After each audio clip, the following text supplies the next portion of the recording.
menurut saya sendiri sebagai siswa, saya sih pro ya Kak, dengan adanya himbauan Pak Wakil Gubernur ini.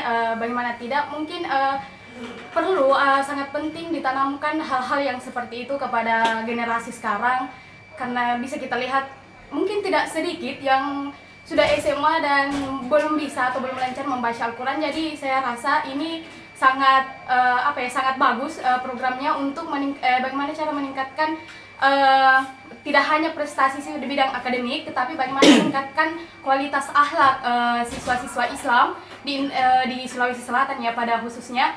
Jadi dikatakan saudari saya Siti Rasyani. Nah, itu juga kita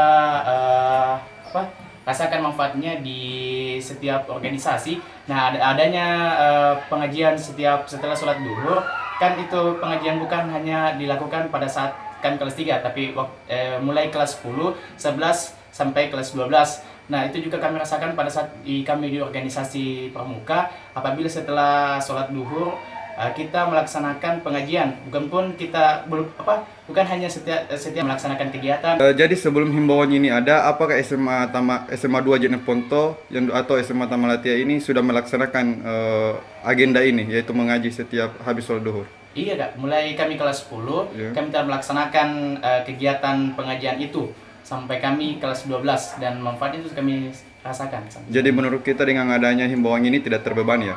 Tidak Kak, malahan bagaimana ya, bagus menurut kami, karena akhlak kami, karakter kami serasa terbentuk di situ karena ajian tersebut.